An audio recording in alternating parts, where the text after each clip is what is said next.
नमस्कार दोस्तों, आप सबका हमारे चैनल विजडम गुरु में एक बार फिर से स्वागत है। जैसा कि आप सबको न्यूज़ चैनल के माध्यम से पता चल ही गया कि बिरजू महाराज आज हमारे बीच नहीं रहे।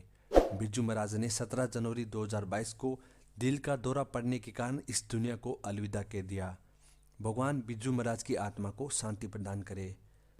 पंडित बिरजू महाराज ने कथक से इस कदर प्यार किया जैसा शायद ही कभी किसी ने किया हो।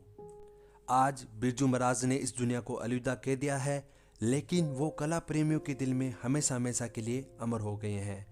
तो दोस्तों, इसी के साथ ही हम बिरजू महाराज के जिंदगी से जुड़ी कुछ रोचक बातें यहाँ पे जानेंगे। वीडियो में अंत तक बने रहिएगा।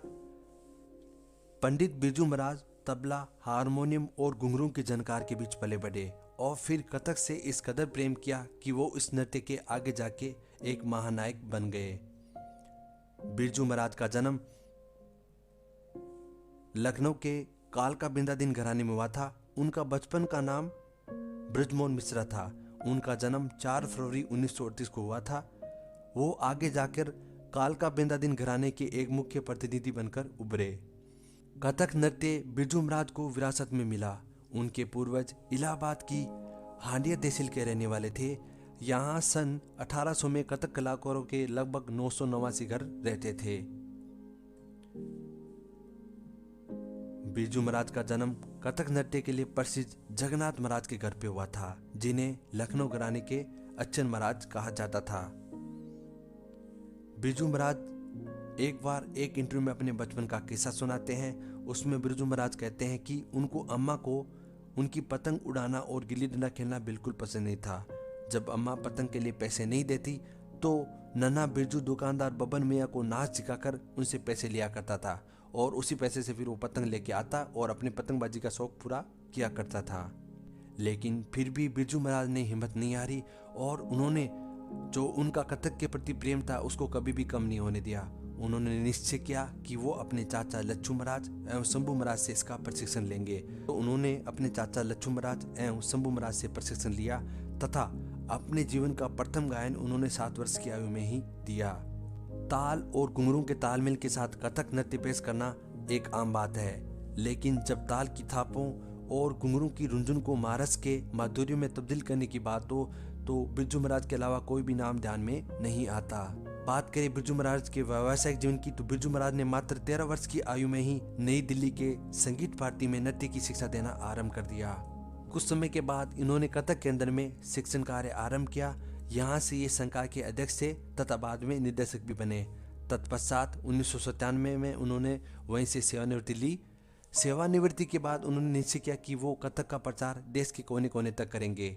इसके लिए उन्होंने काम करने शुरू कर दिए। इसलिए उन्होंने सन 1998 में कला आश्रम नाम से नाट्य विद्यालय खोला ताकि कथक से अधिक लोगों का जुड़ा हो और अधिक से अधिक लोग कथक को सीख पाए। इन्होंने विभिन्न प्रकार की नृत्यावलियों जैसे गोवर्धन लीला, माखन चोरी, मालती माधव, कुमार संभव व फागवार इत्यादि की रचना की। बात करें बिरजू महाराज के निजी जीवन की तो बिरजू महाराज की पत्नी का नाम सितारा देवी था और बिरजू महाराज और सितारा देवी के कुल 5 बच्चे थे, जिनमें उनके 3 बच्चे ममता महाराज, दीपक महाराज और जय किशन महाराज आज भी उनके खानदान की जो कथक परंपरा उसको आगे बढ़ा रहे हैं। बिरजू महाराज ने देश में अनेक शिष्य तैयार किए ताकि कथक का जो नाम है उसका विश्व लेवल पे बढ़ता जाए। कथक में खूब ख्याति प्राप्त होने के कारण बिरजू महाराज को खूब पुरस्कार व सम्मान भी मिला। बात करें पुरस्कार व सम्मान की तो बिरजू महाराज को 1986 में पद्म विभूषण से नवाजा जा चुका है।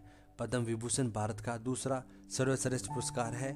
इसी के साथ उन्हें संगीत नाटक अकादमी व कालिदास सम्मान से भी नवाजा जा चुका है। बिरजू महाराज का भारतीय सिनेमा से भी जुड़ाव रहा है। बिरजू महाराज ने भारतीय हिंदी सिनेमा में खूब फिल्मों में नृत्य निर्देशन का कार्य भी किया है। इसीलिए 2013 में एक फिल्म आई थी बाजीराव मस्तानी, उसका एक गाना था मोहे रंग दो लाल, उसका नृत्य निर्देशन के लिए उनको फिल्म फेयर अवार्ड भी मिला। वहीं 2012 में एक फिल्म आई थी विश्वरूपम, उसका नृत्य निर्देशन के कारण उनको राष्ट्रीय फिल्म पुरस्कार भी मिला था। बिरजू महाराज आम जनता के चहेते थे, इसलिए बिरजू महाराज को खूब सम्मान भी मिला। उसी में एक नाम और जुड़ जाता है, वो है डॉक्टरेट की उपाधि। तो काशी विश्वविद्यालय और खैरागिरी विश्वविद्यालय दो ऐसे विश्वविद्यालय हैं जिन्होंने बिरजू महाराज को डॉक्टरेट की उपाधि भी दी। इस तरह बिरजू महाराज आज भी भावनात्मक रूप से हम सबसे जुड़े हुए हैं। बिरजू महाराज का शरीर आज जरूर इस देश को छोड़ के चला गया है, लेकिन उनकी यादें और उनकी बातें हमेशा हमें याद रहेगी। मैं अपने तहे दिल से बिरजू महाराज को नमन करता हूँ, साथ में प्रार्थना करता हूँ कि भगवान उनकी आत्मा को शांति दे।